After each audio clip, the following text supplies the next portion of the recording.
Today at Inside World Spirits, everything is about the gin, specifically the variant of the flavored gin Usend. I am Wolfram Ortner, and I welcome you to an exciting journey through the world of spirit cans. I would like to warmly welcome Werner Krauss, who has developed into a true superstar in the industry in recent years. 2007 and 2018 are two significant years or vintages for you. In 2007, the founding of our distillery took place in a small garage, and back then it was still classic with fruit brandy. In 2011, we made the switch to international spirits, especially gin, and the great success of gin enabled us to build a completely new production hall in 2018, where we can now produce mainly gin on a large scale. In Bordeaux wines, the term garage distiller in the style of garage producers became known. You were also known as a garage distiller. What can one imagine by that?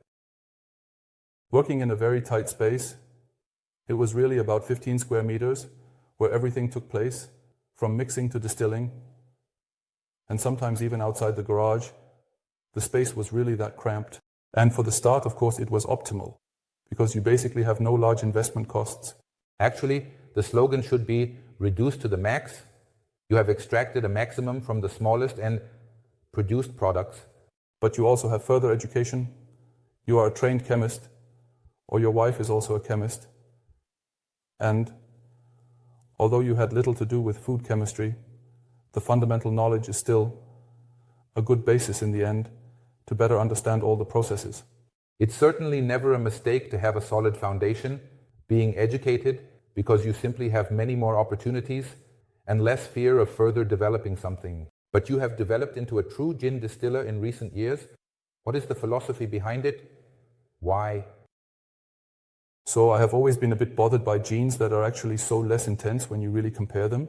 So the industrial gins that are commonly known really compare poorly to fruit brandies.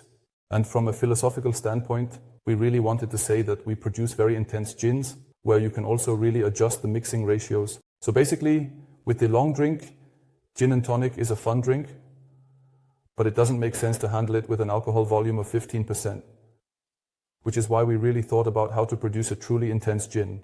We do this by using fewer botanicals in terms of quantity, but in larger amounts, so that it is really noticeable, and we also macerate them for a correspondingly long time. Today's topic is flavored gin. If we take your saffron gin, for example, how do you produce it? How is it made? The base is essentially a London dry gin, which means it is really a unique recipe that is truly distilled. But by adding saffron threads after distillation, after reducing it to drinking strength, it is essentially 2001. By definition, it is no longer a London dry gin, but rather a flavored gin, because saffron threads were added after distillation. We actually wanted to establish that normally a flavored gin is produced with pure alcohol and with flavors. The way you produce your gin, you produce it at the highest level. This means you produce a London dry gin and then flavor it with saffron threads. Patrick, we are going on a little world tour. So far, we have talked about Italy and herbs that are very familiar to us. Columbus and Magellan were sent out into the world to discover. They were not only on the hunt for gold, but also for spices. And you brought us something today. I brought a spice called nutmeg, which is a seed from the nutmeg tree, an evergreen tree commonly used in cooking. And the nut, which is the seed, is surrounded by petals. Those are also used. And the two, especially the nut, were weighed like gold. This means it was very important to know where they came from. So far, they always came through sellers around 1500, thousands to Europe. However, it was not known where they came from. Magellan, as you mentioned, was sent out to find out where they come from. Which ingredient is health promoting, or what is tasty there? It has an ingredient, but this ingredient is toxic. And if you eat 1 to 2 nuts, it can lead to hallucinogenic effects. That's one thing. Much worse, however, is that it attacks the liver, and the liver then essentially shuts down. Like with drugs, it's always a matter of quantity. Exactly. If we are talking about a quantity, where do you think nutmeg or mace would fit particularly well in alcoholic products in 2021? Yes, we know it well in gin. Nutmeg is used in many gins. Nutmeg has many components. It ranges from orange to clove and also has peppery notes. So there are many, many notes. It can give off, however, it is actually very, very neutral and can be used in many ways. Let's summarize it once more. Keeping the herb traffic light in mind. Suitable for bitters. Suitable for flavoring. For flavoring a bitter, exactly. In bitters, you always have the bitter substances and the flavoring substances, and it is suitable for flavoring. It is suitable for gin. Absinthe. Absinthe is less of a local product, or when thinking of a Swiss absinthe, and elixir, or elixir should also fit. So you could also use it as an elixir. Which bearing would you say now? Is nutmeg a part of gingerbread spices? I can very well imagine combining gingerbread with a saffron gin. Saffron, which is very intense in its expression. And I can imagine that this pairs very well with a gingerbread that is rather neutral, festive. Although we don't have Christmas temperatures now, we're sitting in midsummer, but I'm definitely looking forward to the next episode with you. Thank you as well. Thank you as well.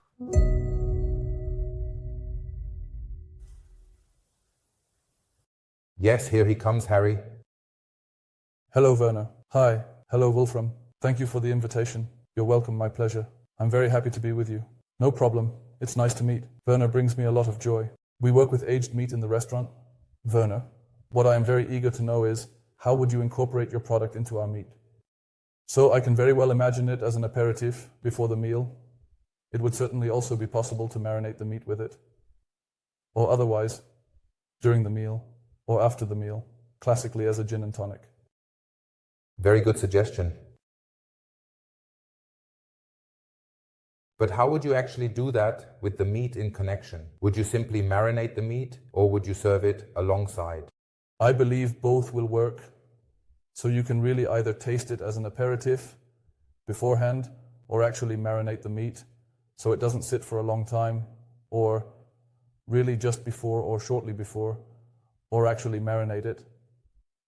With gin, you can really give it a finish just before serving. But if you like that, if you marinate it, then you would serve the same product one-to-one alongside it.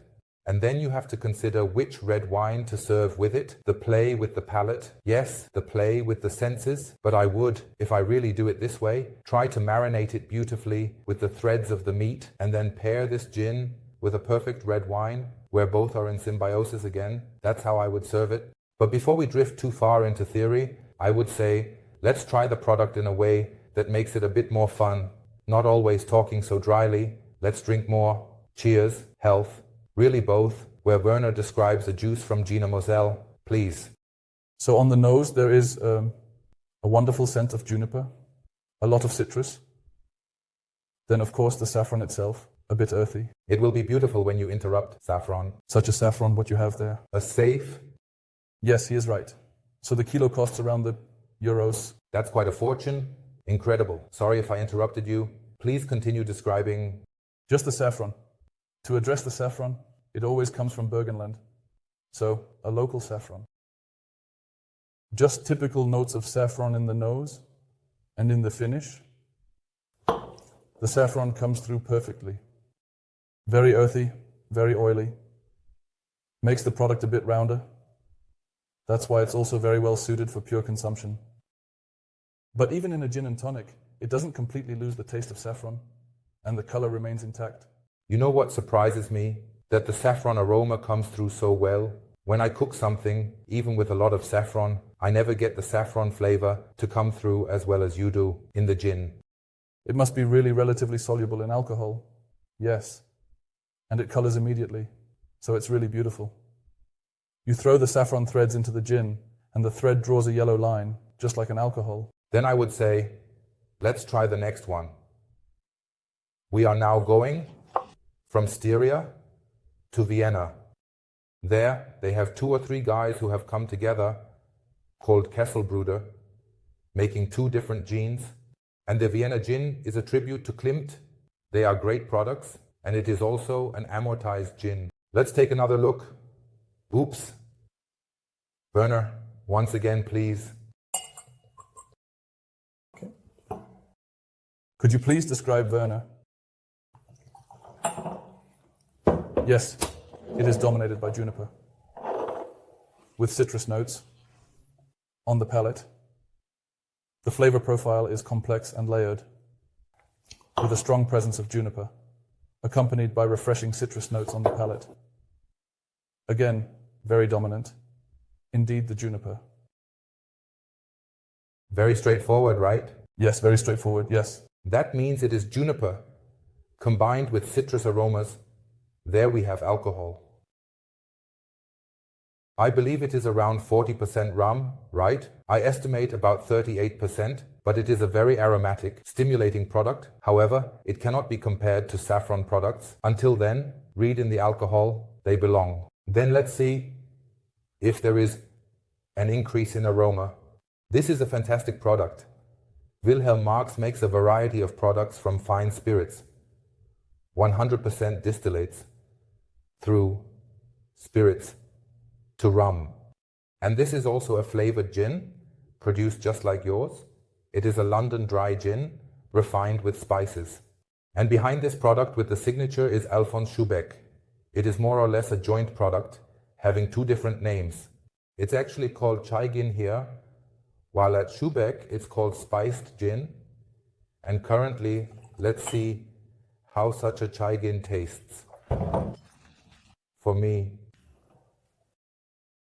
cinnamon, cinnamon, cinnamon. That was his first word. What comes next, Werner? Not much more. Very dominant, very dominant. They are really more on the herbal spice side. So one would almost not guess it's a gin blindfolded. It is a flavored gin, but Mr. Schubeck must have thought about how he does it. Let's take a look at the taste.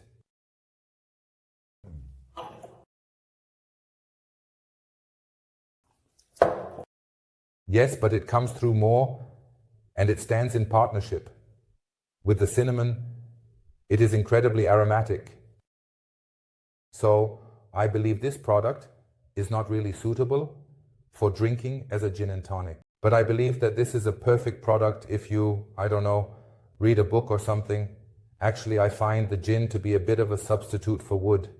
In terms of concept, yes, the whole aromatic profile is an interplay of juniper and cinnamon. It is truly a fantastic product. It is fantastic to be together with you again today. We often meet during our training, and I see you, Harry, as a participant and the superstar at the World Spirit very often. In any case, it's great that you were here today. I thank you for watching and would be happy if you join again next time for Inside World Spirits with Wolfram Ortner. I wish you a nice time. Gin, cheers. Thank you for yours.